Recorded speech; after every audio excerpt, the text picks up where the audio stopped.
Shalom Sobat Skriptura, selamat datang pada seri Renungan Skriptura hari ini. Hari ini kita akan melihat bacaan di dalam 1 Korintus 1 ayat 7-11. Kali ini kita akan menggalinya berdasarkan 3 kata kunci dalam bahasa Yunani yang akan membantu kita untuk mengambil refleksi dari bacaan hari ini. Kata kunci yang pertama ialah apekdekomeneus, yang artinya menantikan dengan sungguh-sungguh. Kata ini dipakai di ayat 7, menggambarkan sikap umat yang sedang menantikan penyataan Tuhan Yesus.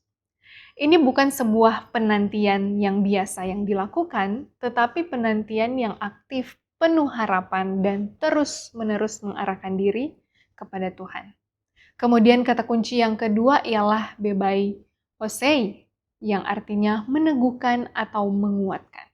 Di ayat 8, Paulus menekankan bahwa Tuhan sendirilah yang akan meneguhkan umat sampai pada akhirnya. Sehingga keteguhan hidup bukan hanya dari diri sendiri, tetapi dari pekerjaan Tuhan yang terus berlangsung. Kata kunci yang ketiga ialah skismata, yang artinya perpecahan. Di ayat 10, Paulus menasihatkan supaya tidak ada perpecahan di antara umat. Kata ini menunjukkan adanya retakan dalam suatu hubungan. Sesuatu yang memecahkan kesatuan yang seharusnya ada. Selanjutnya, kita masuk pada refleksi dari teks ini. Kita bisa menarik satu alur yang sangat menarik dari teks ini, di mana umat digambarkan sebagai orang-orang yang sedang menantikan Tuhan Yesus. Dalam penantian itu, Tuhan sendiri yang meneguhkan mereka.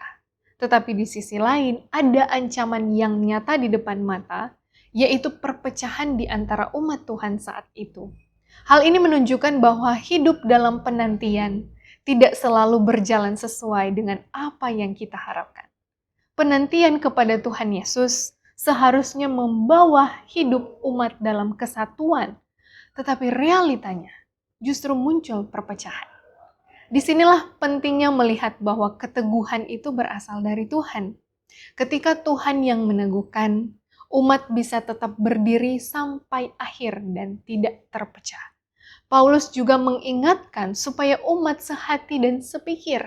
Ini bukan berarti semua harus sama dalam segala hal, tetapi ada kesatuan arah dan tujuan di dalam Tuhan.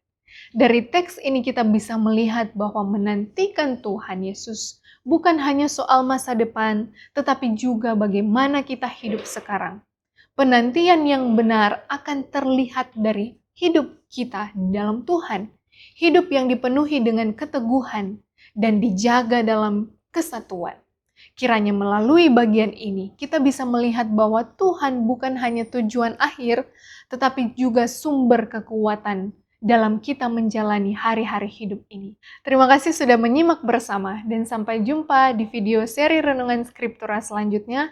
Tuhan Yesus memberkati.